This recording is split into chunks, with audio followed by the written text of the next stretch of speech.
Welcome to War of the Weirds, a war between friends, where the stranger the discovery the greater chance of victory.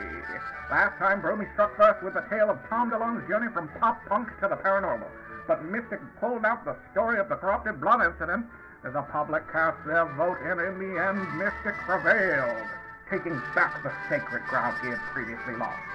Now on even ground, who'll gain the upper hand? Let's find out. I present to you the fourth battle on record, Meth Man versus Dead Man. Hello and welcome to War of the Weirds. I'm Broomy. And I'm Mystic. And, we each come in here, we bring a strange tale that we generally find on the internet. And, Yes. Usually, so far, it's just been, real stuff that happened. But it could be a strange anything. We'll see what the future holds. But, were you going to say something, Mystic? No, just that's what it is. That's how we do it. That's how we do it. And, it's your turn to go first with your strange little tale. Yeah. So, this story, I heard about the story, and I was like, this is very weird. This is definitely going to be the next episode. This is going to be my next thing. And at surface level, it was hard to find some info about it. It was pretty much the same information on a bunch of different sites, from different sources. Mm-hmm. But they all said basically the same thing. However, I found personal recounting of this event with lots of detail, and it got weirder than I could have hoped for. It was already a weird premise, but it got way weirder. So I love it. Yeah, I'm so excited about this one. It's very long, but I'll try to keep it all organized. Trying to compete with my Tom DeLonge thing. Yeah. So, when you think about skis or skiing, what do you think of? Snow and mountains and ski lifts. Generally. Yeah, it's usually a vacation type thing, right? Or people do it for activity, but yeah, there's vacation and I think there's it's also in the Olympics, and there's long-term skiing. I forget what that's even called. Yeah. Well, did you know that during World War II, soldiers fought on skis? No. Well, they did. And this is that's just the beginning of this weird thing, and it gets real weird. But okay, here we go. The story takes place at the beginning of World War II, 1939, and the Soviet Union invaded Finland. The Soviet army consisted of a vast number of soldiers, including many conscripted soldiers, and a ton of firepower. They were launching this attack, they were prepared. Wait. And that's so. Break that down for me. Yeah. The what army? The Soviet army, Soviet Union. So Russia. Yeah. Right. Russia is invading Finland. What are conscripted soldiers? It's drafted. It's mandatory. See. Yes. Yeah. Okay. I want to be accessible to all listeners. So they had what it took to win a war. They had the manpower, they had firepower. But the Finnish army had something that the Soviet army didn't, and that was gumption and skis. And so very underrated two things I have always said you can use. Yeah. You've been a strong proponent of skis for multiple uses. Yeah. There's a record of that. So the Finnish army mobilized ski patrols that would swoop in and ambush Soviet soldiers in their camps, and then they would speed away back into the forest. It was guerrilla warfare ski raids. They would happen very suddenly, take people by surprise, and it turns out it was a pretty effective psychological tactic. I mean, I don't know. They were able to do some pretty good damage in the raids, but mostly just like the thought that people could be attacked and then their attackers be gone was terrifying. I mean, to the Russians. To be honest, this sounds like the most extreme thing I've ever heard of. Yeah. But no, that is interesting. Yeah, it was like was that a part of the like planning of doing it? Was like that is a tactic of psychological warfare, or was that just a natural thing? They're gonna ambush them and run away, and that's fine. I think just because there was so much snow, like the only way to commute was with the skis, like to make time. But then like you can't just like trudge away. You have to like, so they, I mean, I think the skis were like, this is how we're going to attack. And then they fled and it just like worked out. I don't know if they really understood at the time how effective or successful that the psychological aspect would be. But it unsettled the Soviet soldiers a lot. But despite their best efforts, Finland was forced eventually to sign a treaty and cede 11% of their border to Stalin.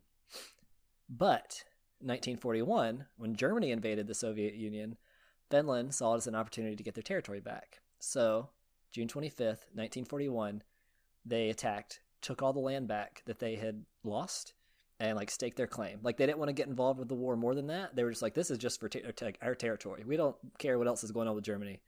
We're going to stay here and have our land back. And they, for 3 years, they repelled Soviet attacks. They did not hold it forever. In 1944, they had to relinquish their hold on the original land that they took back.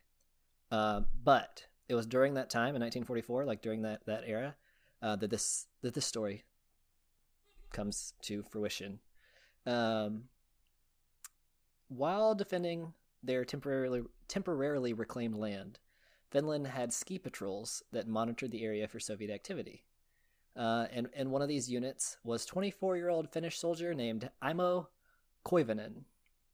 Wait, his name is Aimo? Aimo. A-I-M-O. I mean, and what is his last name again? Koivunen. Koivunen. That's unfortunate that that's his last name. Because, like, in America, most other last names, you could probably, it was like, Aimo Koivunen, whatever it is. Right, yeah. I'm a Smith. Yeah. I don't know what this translates to. That's a good question. But he was just a young kid, 24 years old. And he had been out on this patrol for 3 days, trekking through the wilderness. When they heard they're setting up. Well, while they were trekking, they heard a gunshot, and then later in that day, an airplane flew overhead, and so they were all like, "All right, people probably know our location. Like, we're probably going to get attacked soon." Later on that night, or that evening, Koivunen was making tea, and then they came in under attack from Soviet forces. The watchmen began to open fire, and they found themselves pretty quickly surrounded. Like, every time they tried to flee in one direction, they would like crest the hill and see where like Russian troops were moving in. It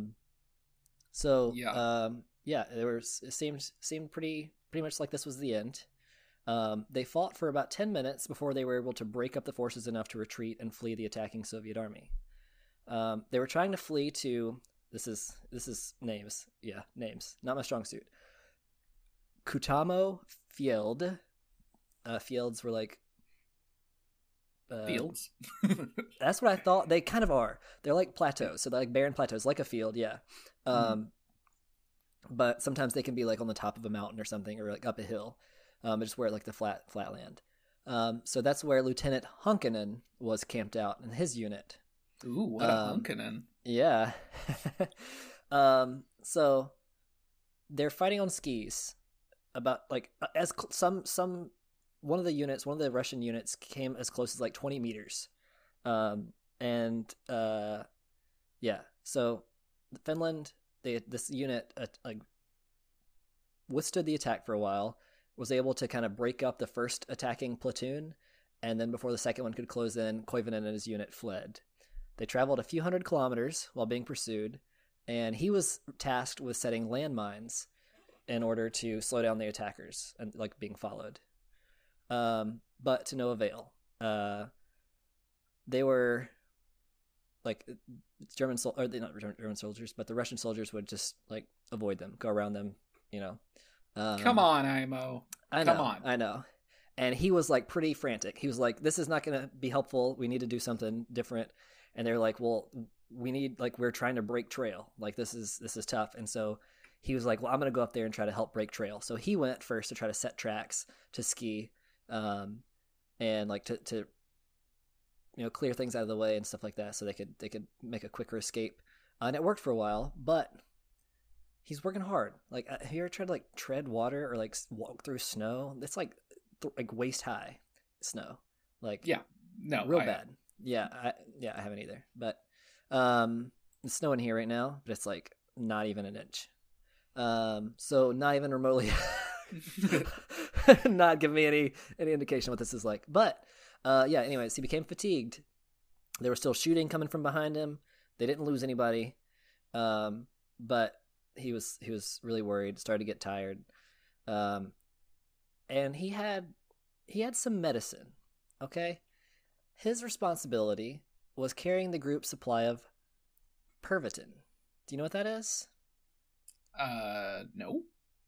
Yeah, well, it was a drug designed. The government, like the army issued it to the soldiers, and he had the whole stash. It was supposed to help boost energy to soldiers and sustain them on their long treks.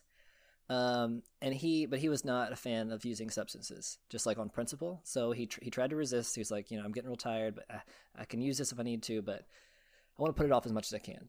Yeah, because like it's like a thing where it's like, you don't respect baseball players on steroids as much, right, so he felt the same way exactly. Like, I mean, I might die, but at least I didn't take any drugs. Yeah. So I don't want an asterisk on my gravestone. Right. Yeah, he fought for our country, but he did drugs. So no.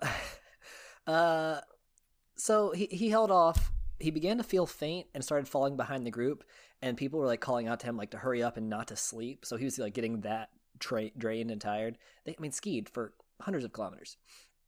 So he was like, all right, I got to take these pills. The recommended dosage was 1 to 2, and like in his case, maybe 1, like first time use, like he's going to be sensitive to it. But he was shaky with cold and fatigue. He was still skiing, like he couldn't afford to stop because they were being pursued. And he also had mittens on. It was like negative 4 degrees Fahrenheit. So like he's not, he's like not risking taking off the gloves just to... The worst combination for pill taking. Yeah. So he just like grabbed what he could with his mitten and he shoved them in his mouth. Mm-hmm. So Pervitin, maybe called Pervitin, like depending on pronunciation. It was crystal meth in tablet form. Nice. That the government issued to units to boost their energy. So that I bet it worked. Yeah. I bet it worked. It worked real well. Aimo. Ivan's playing for the other team. It was calculated later. He took 30 tablets. Ooh. Recommended dosage is 1 to 2, and that's like for people who might already be using it. Yeah, 30 tablets of government-made crystal meth. Yeah. I bet he was having a real chill time. Yeah, that was the beginning of this adventure. So like that's weird enough, but this is all right. So needless to say, he felt pretty invigorated, but he very quickly began to hallucinate. He became so deranged that his unit took the clip out of his submachine gun so that he couldn't shoot them. And that's the last thing that he remembered before he blacked out. So good call. Yeah. He regains consciousness. It's morning. He doesn't know what day it is because it was like towards the end of the day that he took the crystal meth. Mm-hmm. So it's like morning.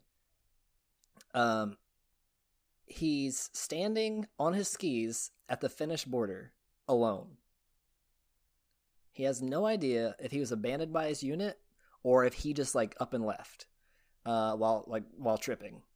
So he got his bearing, realized that he was over 100 kilometers away from where they had been the day before when they came under fire. He opened his bag to get some food and like come up with a plan. His bag was empty. He had no food. He just had a pot like to boil things and like some stuff to start a fire with. No food, no clip for his gun, and he was alone in the Finnish wilderness. I would say that like instead of what they were doing, the Dare campaign should have used this story. Yeah, exactly. Drugs are really evil. I don't know what it stood for. I don't know. That sounds right. That sounds like what it would be. Yeah. What is it? So I thought the R was something about resist because it's like isn't like Probably. Dare to resist drugs. I don't know.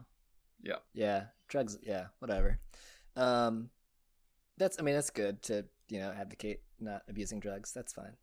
Yeah, they didn't succeed. Yeah. No. But maybe they would have been more successful if they hired Koivunen to come in and give a little lecture. He got his bearings, realized he was 100 kilometers away from where he started, but he reasoned that he was about 10 kilometers from the rendezvous point with Lieutenant Hankinen, and that's where they were fleeing to. So he set off, expecting to very quickly be reunited with his group and reinforced with the other platoon. And then he blacked out again.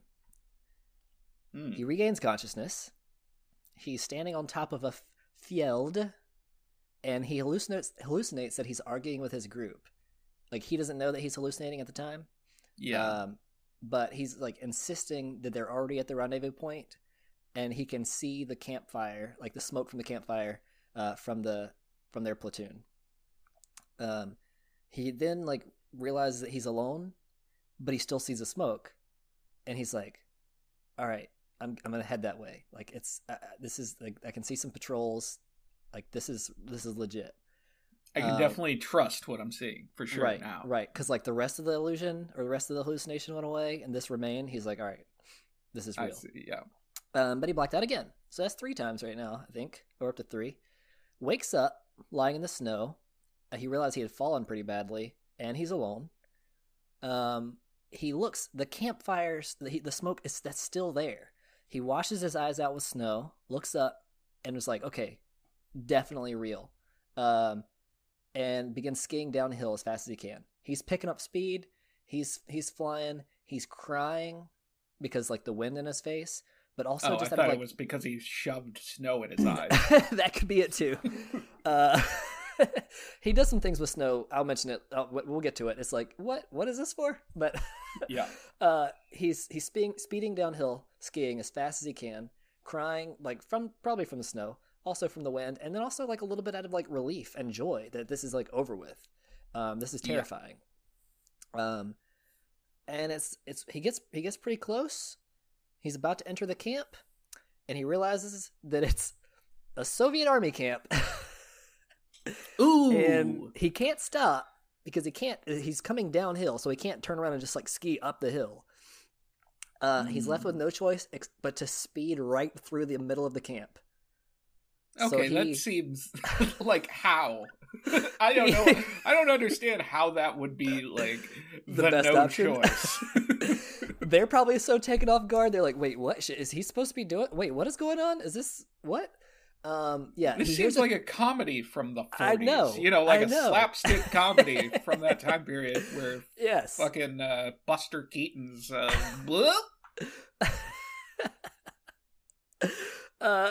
So he's skiing full speed through the camp. A few soldiers try to get off a few shots, and then they're quickly like told to stop. And it's like he's not questioning why, but he's thinking like, all right, probably because I'm surrounded and they're shooting, and if they miss me, then they're shooting into their own camp. So some people actually are so like caught off guard that they like move out of his way. But I mean, okay, in that I thought about this too. In the mindset, like, you don't like, yeah, they want to stop him, but at the same time, like, they're people, they're individuals, and they don't want to be like, they don't want to jump in front of someone who's going 40 miles an hour on skis. Yeah, like they're gonna get hurt. So I don't know. He got through the camp, and nobody knew what was going on. He didn't know. I certainly don't know. But he gets through, and he sees a swamp, and he's faced with a choice. He can head into the trees and take cover because he's going to be pursued, or he can go to the swamp. It's open, but the snow is already like packed, and it's safer there because under the trees, like, there's discrepancies, things are piled up, there's snow drifts, or there's lack of snow like around the bases of trees, and he could, it's uneven, and he could sink down and get stuck. With the swamp, he knows it's all open, it's all packed down, he can get across it, but he's out in the open. He goes for that plan because, I mean, at this point, like, all the bad decisions that he's made up until now have made this one a good one. Sure. So, yeah, he's pursued. He looks back, sees them. They chase him for a few kilometers, and then he had to ascend another hill. And they got pretty close. He crested the hill and began skiing down, still tripping out of his mind on meth. And it began to, like, a snowstorm came up. So he got away. Night falls, -4 degrees. This throughout this whole time. It's like it's below zero the entire time. Another night passes. He's awake through all of it. Skis downhill through the entire night, through the morning, and then through that whole day. That night, he stopped to make tea, dug a little hole in the snow, and then tried to wait out the night. So, like, slept in there. He made some soup using pine buds. That's what he ate. He subsisted on that for a while. That's what I call my Canadian friends. Yeah, my pine buds. That's yeah. And then he got back to skiing. Because what else could you do? Skied the whole day and whole night again. Next morning, made camp, made tea, hallucinated and dreamed that he was being attacked by a wolverine, and as it, like, pounced through the air, he pulled out his knife to stab at it, only to realize that he had punched a tree so hard that it broke the compass on his wrist. Ooh. No Wolverine he in had sight. a wrist compass. Wrist compass, yeah. He had apparently come across Wolverine tracks earlier that day, and then, just his brain, on lack of sleep and methamphetamine, was like, yeah, let's just throw this in the mix. Yeah. So, kept skiing, went for a while, and he's cresting a hill, and he saw his friend Matty Ali is his name, on top of the hill, and he's like, come up here, there's a spruce tree up here and it's really warm. And he was like, all right. So he goes up the hill, his gun is, like, getting tangled in the spruce, like, branches, so he takes it off, and then Ollie's like, yo, rest here for a little bit. So they did. Woke up, Ollie's still there, says, hey, we should continue the journey together. And he's like, all right. So they set out. Koivunen, like, blinks, realizes that he's alone again and that he had been hallucinating, and he had left his bag and his gun up there at the spruce tree, and he's just been skiing. Like, he just, like, came to again and was like, oh, I don't have any of my things. So no cooking pot, no gun, no tea, no more pine buds. Skied a whole day, a whole night. Next morning, more pine buds. No, I know, right? So sad. Came across a cabin, and he's like, all right, this is definitely a hallucination. There's no way there's a little cabin out here. But he's like, I got nothing else to do, so I'm gonna go in. He goes in. It was a company-owned lodge, and it had some supplies to make a fire. He made a fire, melted some snow to drink it, hydrate. He's drugged out of his mind still. It's been days and days, and he's gone, like, days without sleep. Sometimes he sleeps, sometimes he just loses consciousness. Well, he ended up burning the cabin down in his drugged state. He escaped. That's cool. He escaped, realized that this was like a lodge, like a Yeah, they had like a sauna and everything on the property. It's a larger building. Yeah, he burned it all down. He goes across the property to the sauna, and he lights a little fire in there in a furnace and rests. And then that furnace dies down. He goes to the sauna. Like there's like it's like a row of doors in the sauna, so people would have like their private rooms. He just goes room to room, burning in the furnace until he like to be warm and to sleep. Finally, like a full day goes by, and he just leaves. He just resumes his journey, like burned down this lodge, and then left. When you say company owned, like it was like a, it was not like a no, just like a no, like some. This was like a, I don't know if it was like a vacation spot or like. Oh, it's like a private. But it's like a privately owned, like an army. No, or whatever. no. Not it was not like somebody's house or that was there. It was like some sort of money making venture. Yeah. Yeah. So he sets off again, skis. So he slept for the full day, skis through the night, and he sees a light, which is just a star. It's just a polar star. He thinks that it's a cabin light, and so he spends the whole night skiing around trying to catch the star, because drugs. And this is when this is the snow thing. He wrote down after that his fingers were frozen solid, and in order to thaw them, he had to rub snow on them. Because that's how that works, right? Yeah.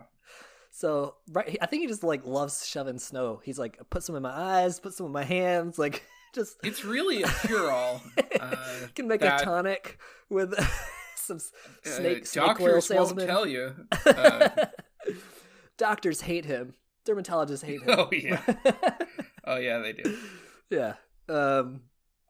So eventually he comes like skiing. He comes across a ski track, and he follows it and found some barbed wire and some dugouts. And he realizes that this was a German guard post. He tried to call out, but didn't seem to be anybody there. So he took off his skis. There's a main road that had been plowed, and he begins like walking on that, carrying his skis. He's got a ski pole in his hands. Yeah, he makes it about 10 steps before he steps on a landmine that all but blows off his left foot. He's still on drugs, so I guess like if you have to have your foot blown off, it's probably best for that to happen on crystal meth. Like I can't say, but I mean, some drugs have got to help the situation. Probably, yeah. Like it probably got him into the situation, but it made it more bearable at the same time. Yeah. He looks down. Oh, so he's blown like off the road. Like lands in a pile of snow, and he looks down. He realizes that his foot is like bones jutting out, muscles are all mangled, and he's like, "All right, I'm probably gonna lose this foot." He crawled out from like the off the side of the road and headed towards a dugout, which is about 100 meters away. Drags himself that far. The door is kind of like stuck shut, and he's like pulling on it. Finally, he yanks the door open. And it had been rigged with explosives, and it blew up, blasted him 30 meters away. He woke up with a ski pole in one hand, the door handle, and part of the door panel in his other hand. But he was alive. Wow. Really just trying to go out with a bang here. I don't know that he was trying to. Well, that's what's happening. Like, death is really like, dude, just give it up. Just give it up. I sent an army to kill you. You've been blown up multiple times within the past like 3 minutes. Like, just let it go. Yeah. No. he would not.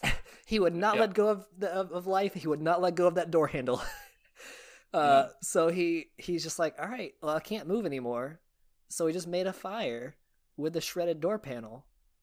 He looked back, like the back of his pants were like blown away from the landmine. Mm-hmm. So he ripped off some strips of clothes. And wrapped his foot like to bandage it as best he could, and then just laid there like, all right, I'm probably just gonna die here. And he just like, I'd rather die than be sitting here in this like just in torture. So he's there for a while. He hears a gunshot. He picked up another landmine that he had found, because once you step on one, you start looking for them. So, also, this was his responsibility to lay mines. He should have, whatever. whatever. He let his guard down. He was on drugs. He was on crystal meth and Everything. hallucinating for days. That's yeah, true, I think true. he gets a pass on not noticing. Agree to disagree, but whatever. Yeah. So he's got a landmine. He picks it up, and he's like, he was determined. He was going to set it off. He was like, if this is the Russians, they're not going to take me alive. I'm going to kill myself. And then he heard like people speaking in Finnish, and he's like, oh, these are my people. They've come to rescue me. The boy comes through, and they're like, we can't do anything for you. Like this is it. What a cool boy. Yeah, yeah. He's like, well, he's like the patrol that he was with had like gone through a minefield and lost a bunch of people and like had been through stuff and like had injuries, and he was like, we can't. Our sergeant is injured, and we're transporting him first, and like we came here to get some supplies in order to transport him. Maybe we'll come back for you, but he's our priority. They're like, well, when we get there, when we get to where we're going, we'll send somebody back here straight away. And then like he blacked out, woke up again. He was like, did that even happen? Like, I don't even know if that was real. But he woke up in the same place. Right. But he's like, the people coming through, like, I don't know if that was real or not. Yeah. Or like, even if they were real, maybe they'll just leave me to die. Like, who knows? Sure. So he was like, all right, I'm definitely going to die. So he laid in this ditch. And he was there for a week. He was in this ditch for a week. He started to like kind of sober up a little bit and sit up, and he saw that this Siberian jay, a bird, had flown down and was like just like checking to see what was going on. And he had a ski pole, and he swung it and hit the jay and killed it. And then he ate it raw. Shoot the jay. Yeah. Yeah. So that's what you do. He ate it raw? He ate it raw. He said he tried to pluck the feathers as best he could, but then he just ate it raw. And he said it was unbelievably tasty. Like, he thought, like, this is going to be gross going into it, but I guess getting some kind of sustenance in your body. Oh, yeah. I mean, yeah. For sure. It was delicious. He was tired again. Felt a little better, but still tired, and still had, like, his foot, halfway blown off. Goes unconscious for a few more days. Hears an airplane. Wakes up to an airplane sound. He looks up. He tries to like wave his ski pole around, and the pilot saw him. And it was a German reconnaissance plane. It circled above, turned, flew like into the landing strip at the dugout, at the guard post. And the plane had actually been ordered by his lieutenant, the lieutenant of his patrol, who had like managed to make it to Lieutenant Honkinen, and then they sent out this plane to like rescue, like search and rescue for him. So he was like halfway didn't believe this was real. This is too good to be true. It could be another hallucination. So he passed out again, and then he woke up and he had been saved. He was back at like a hospital. Yeah, and wow. And the Finnish patrol had come back after all. They got him to the hospital at 2 a.m. When he got back to the hospital, he had been gone for like a little over a week. His taking the crystal meth at the beginning of this, right? Mm-hmm. Over a week in, when he gets to the hospital, do you know the average beat per minute for a heart? No, I don't. 60 to 100. His was over 200 beats per minute. Yeah. 200 beats in 60 seconds. That's basically just a a line. song, like there's no, yeah, that's so quick. He weighed 97 pounds, where he was so emaciated from not eating and like burning so many calories. And then, yeah, it was like the whole time he was out there, it was between -4 and like -15 degrees. He had skied over 400 kilometers. In the week? Throughout that week, yeah. Wow. Yeah. And then he was saved. And then he actually died in 1989. He lived till he was like 72 years old. Wow. Yeah. And he like recovered as he mentally recovered and stuff? Yeah. Just like, all right. Well, from he went so the headline that I saw, like when I first heard about it, was Finnish soldier takes crystal meth, goes like escape or evades Russian forces, injured by a landmine, and then is found like a week later. And I was like, all right, that's pretty weird. But that's then, also a bad headline. That was a bad headline. Yeah. Like, that's a lot of different things. It's not phrased well. Right. Yeah. And so when I started looking into it, and it was like, he was blown up twice within a span of minutes. Also, yeah. he took 15 to 20 people's dose worth of crystal meth at once, and he had never done drugs before. And then this was just a wild story. And it all like World War II, just skis. I guess I should learn how to ski. That seems like it might come in handy. That's what I took from this, is that in an emergency, it's okay to take crystal meth and learn how to ski. Those are the two things that I learned from this story. Is there anything that I missed? Is that all? Does that wrap it up pretty well? Anything else you can think of? Any morals from the story? Moral for the story, meth's not all bad. Yeah, it kept this guy because alive. Honestly, that did. It did. I assume that did really keep him alive. Maybe the initial like sort of time gaps and blacking out was a cause of a lot of problems, but from then on, it did in fact like keep him going, because I doubt he could have skied throughout a day and a night, and the every next day, day. whatever. Yeah. That's That's my story. How bizarre. Bizarre. By the way, I looking at the recording time here, you didn't come close to Tom DeLonge. So don't fucking come at my title of longest fucking story about a Blink-182 guitarist.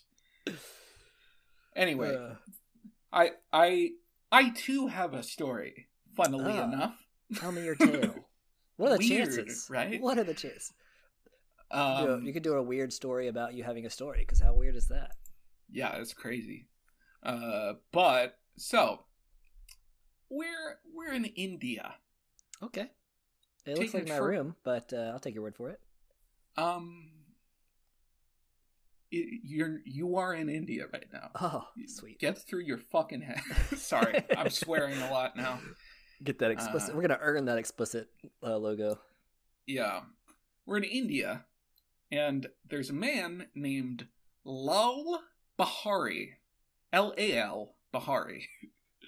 So, I just want to make it clear that he's not LOL.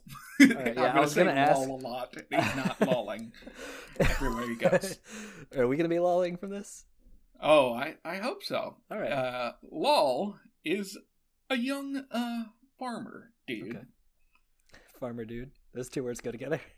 Yeah, he's doing the best he can. All right.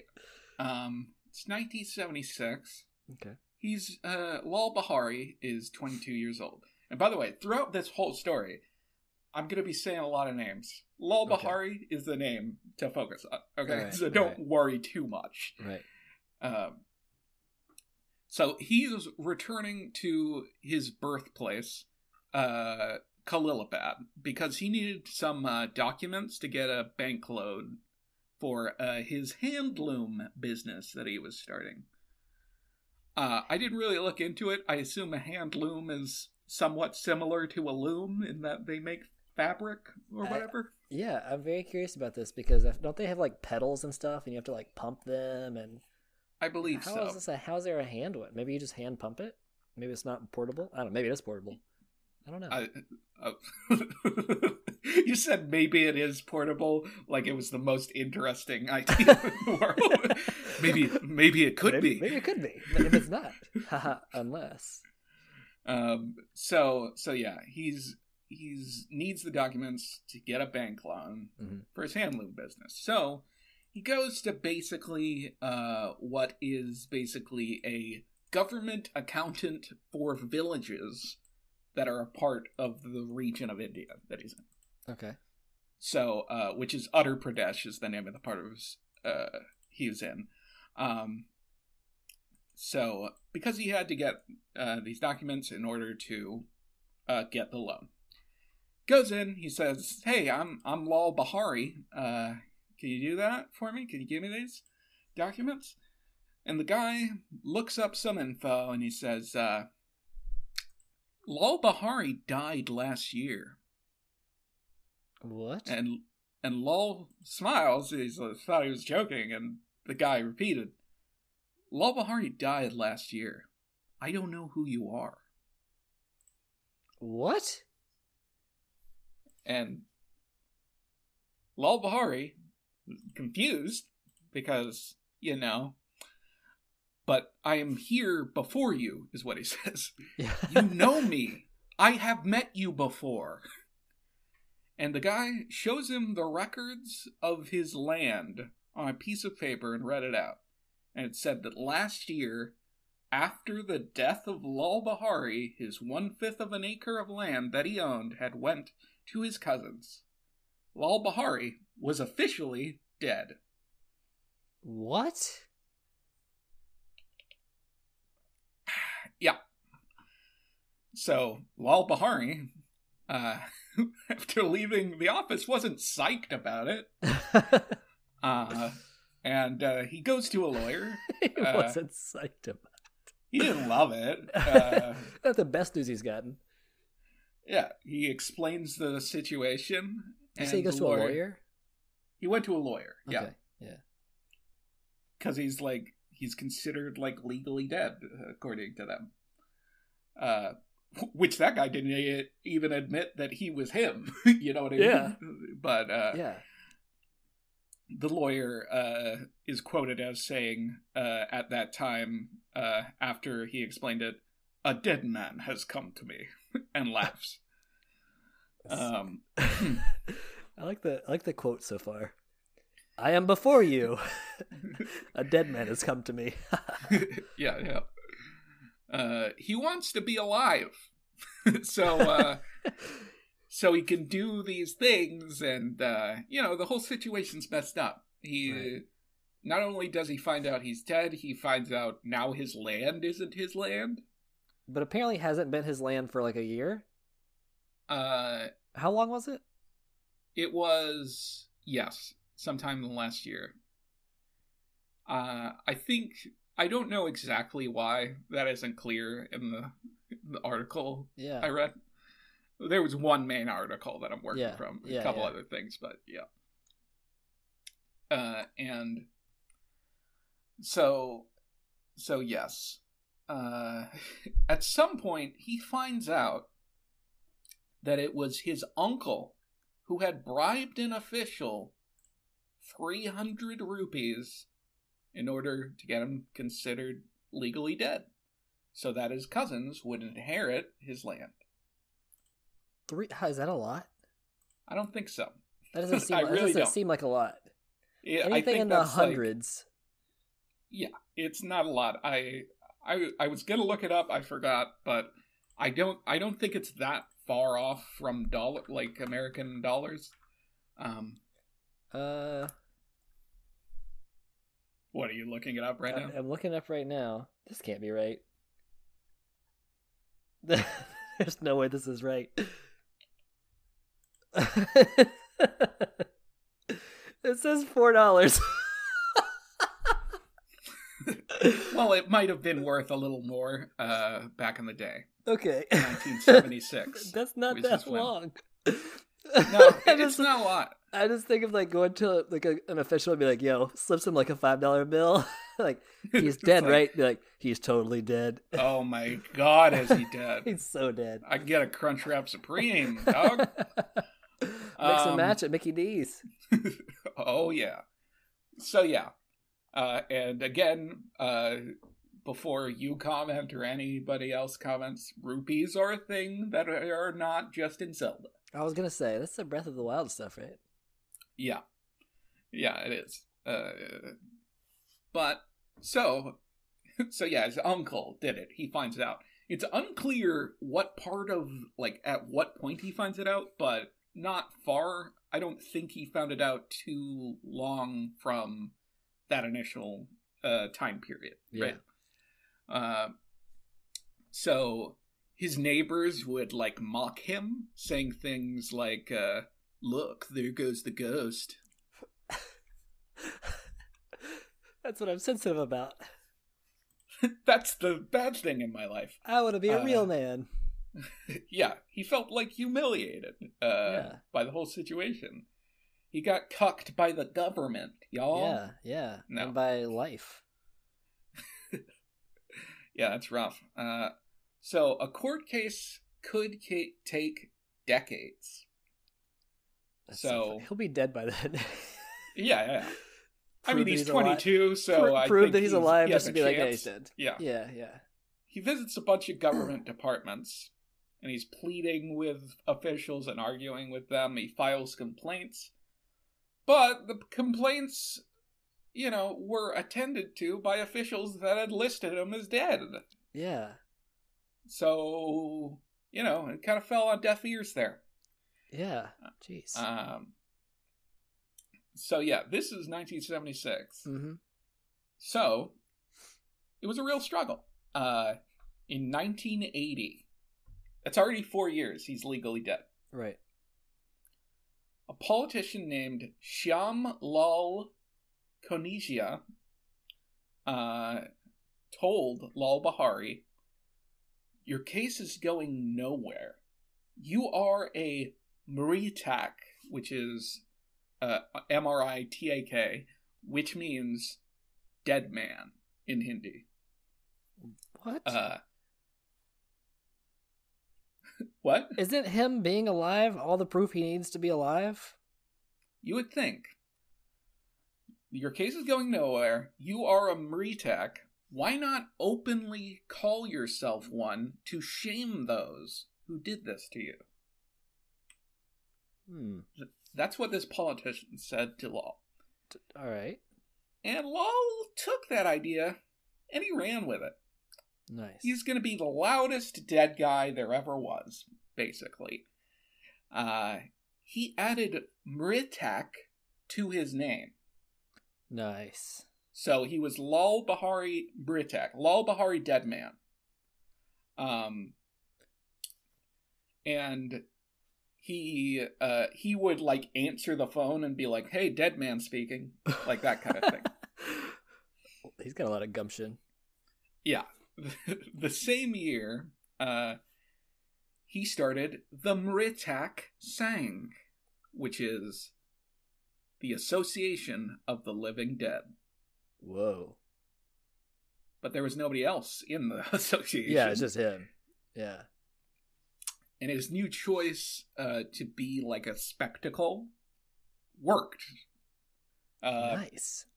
Papers began writing about him in 1985, and again, that's almost 10 years. He's legally dead.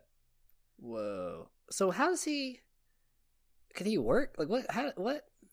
It's like... It's unclear... It's like, basically, as far as I understand it, it's like all of the sort of things, generally speaking, when you're legally dead, all of the sort of things that require a background check or anything like that, you're gonna probably run into some trouble. Yeah.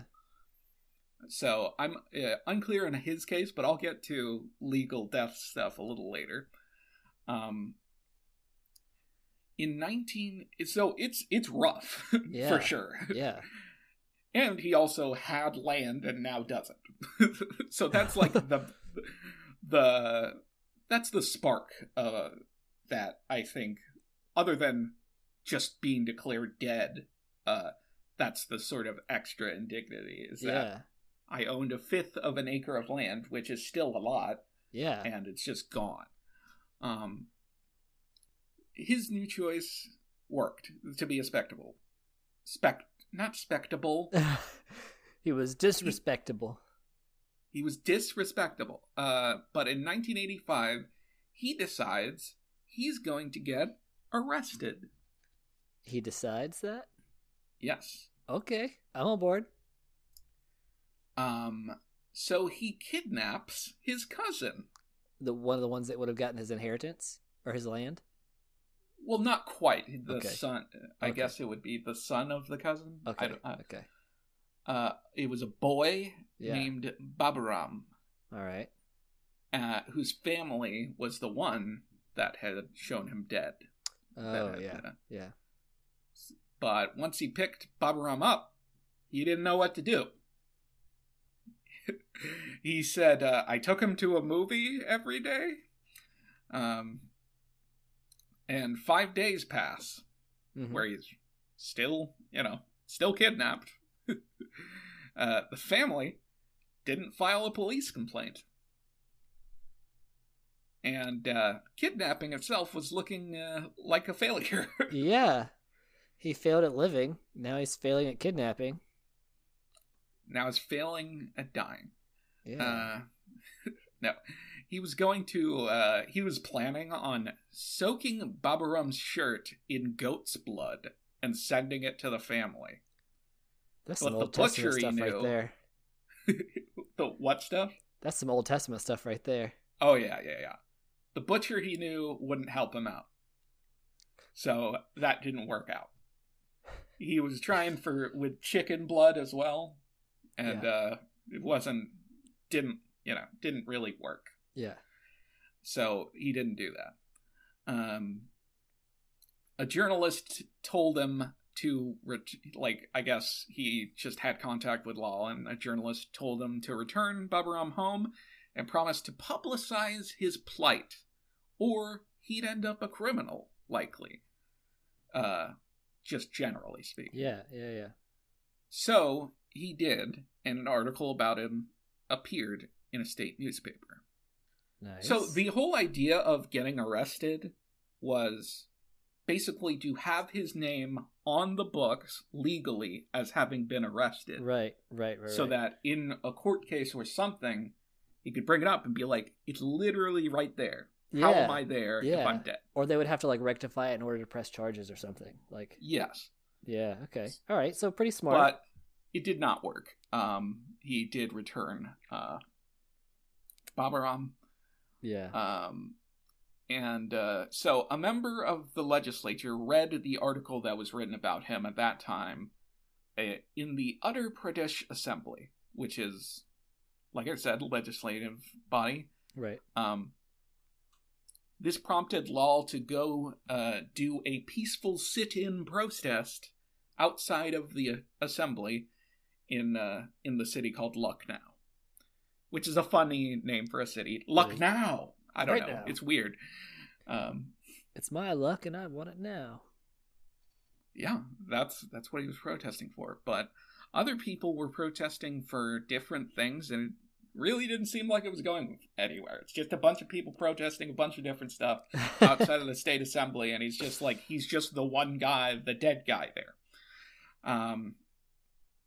But 1986, so that was in 85, right? 1986, he comes back to Lucknow, and he has 7 flyers with him. Mm-hmm. And he also had a letter from one of the legislators recommending a visitor's pass for him to attend the assembly of the legislature. When the assembly session started, Lal Bihari got up and throws the flyers onto the assembly floor and screams something to the effect of, "Make me alive!" in Hindi. And then assembly marshals dragged him out of there by his hair and jailed him for 7 hours. We will not. This is the dead person room. You're in here now. But I don't know if you could tell, Lal Bihari, persistent. He's a persistent man. Yeah. And he bribes he bribes a policeman. So that all happened. He gets let out. But nothing comes of it. He bribes a policeman 500 rupees to get a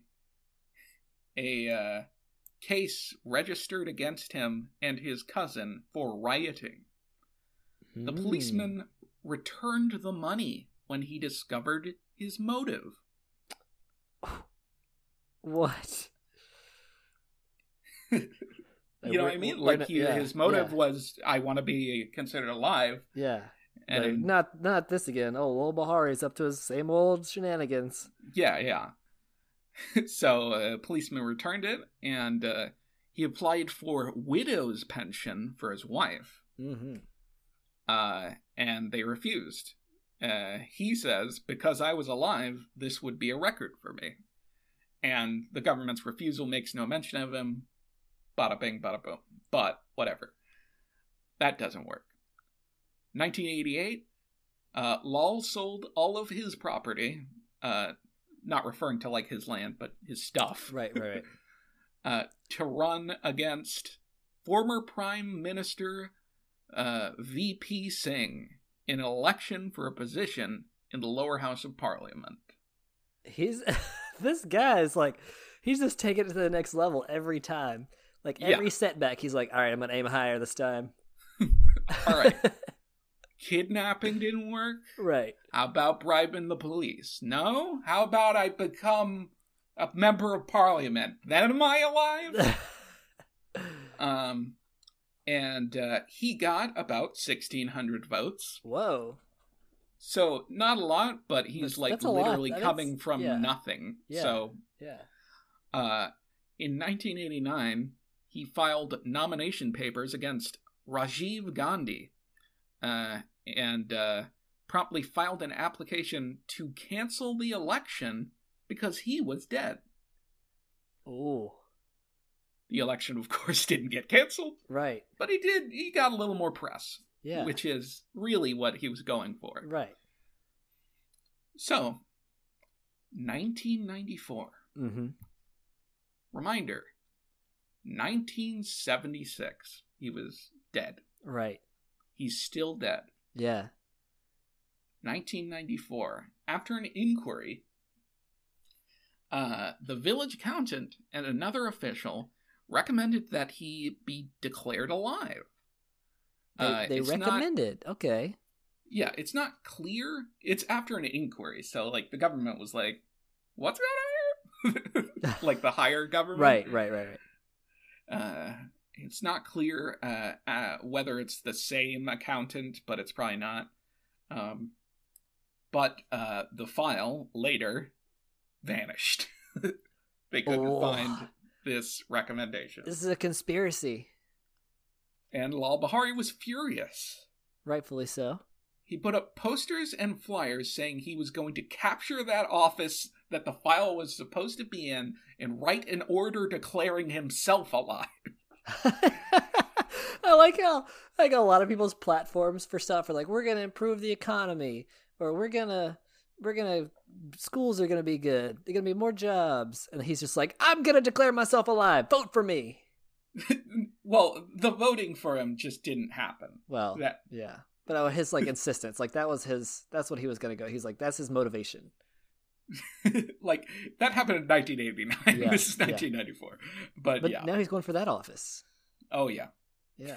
He's literally taking that office is what he's saying. Yeah. He's not saying that he was running to be a member of the office. He's saying, I'm going to fucking raid it. Oh, okay. Violence. All right. I think. Yeah. It said capture that office. Yeah. That's weird phrasing, but yeah, I get it. All right. But the next month, they did, in fact, pass an order making him alive in the eyes of the law. Nice. So, 1976 to 1994. He's alive again after 20 years. Dang. Did he have to pay taxes during any of that stuff? I don't know. Unclear on that. I wonder if he has to like go back and play, like, or, I don't know.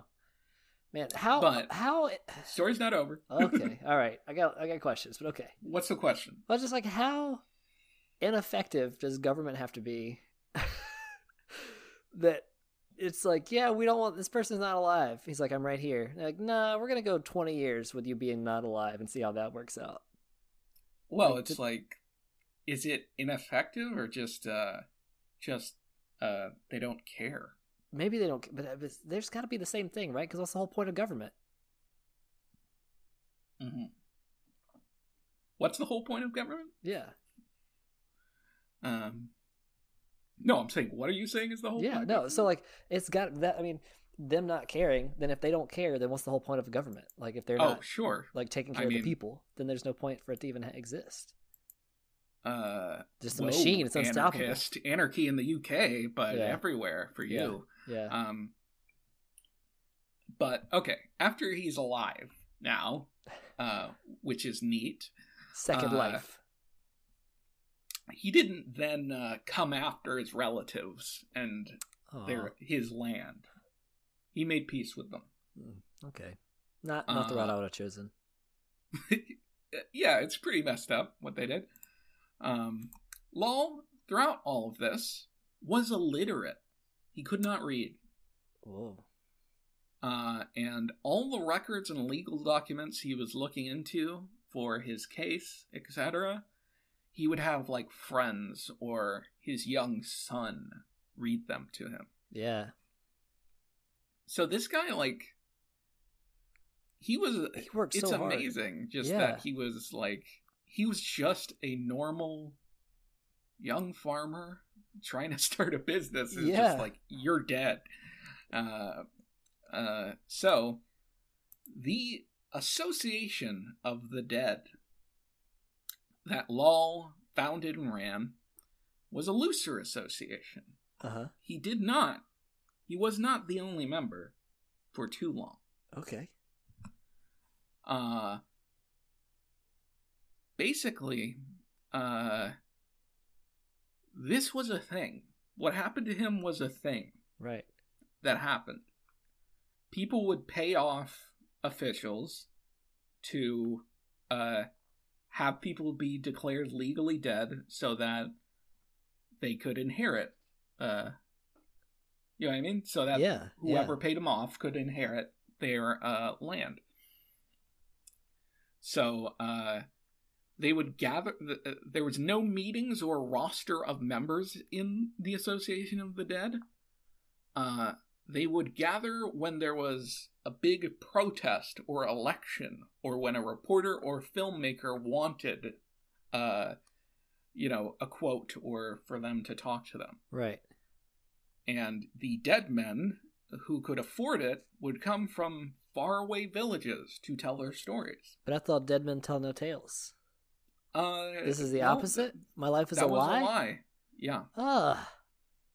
That, in itself, was an old wives' tale. So, there you go. There we go. The more you know. So, Lal Bihari was an advocate for these men, these people. He would go so far as to hear about a case and go to them and help them out, which also included advising them to make a spectacle out of being a dead man. Nice. I like that part. And that's pretty much the story of Lal Bihari, dead man. What a poor guy. Yeah, but he, like, what you a gotta rude admire family. his spirit. Yeah, he's like, well, I mean, circumstantially, just like what happened to him sucks, but he really did make the best of it. Like, he was just very bold in his choices after that. Yeah. Like, he's like, you're gonna take note of me. Yeah. I'm super dead. Yeah. You just gotta, like, look at me. How dead I am. How dead I am. Yeah. Man. Yeah. But you were like, you were talking at the beginning of this, like, how could that possibly happen? Yeah. And here, let me just go over a couple of things about legal death. Okay. Is what it's called. which is being recognized as dead in the eyes of the law. Okay. Are these like, is this like a wiki how to do this? It's a wiki peed. A wiki peed. Yeah. Yeah. So there's 3 general categories, which Whoa. is the first one is fraudulent death. Okay. Which is largely people faking their death. Right. And then they're declared dead legally. But they aren't in fact dead, obviously, because they fake their death. Right. Which also this would be considered fraudulent death. Right. It's just Lal he's Bihari's not perpetrating it. But because he wasn't perpetrating it, and somebody was, well, actually, faking your own death. They are perpetrating it. Right, but I mean, like in his case. In his case, it's fraudulent because, they're doing it.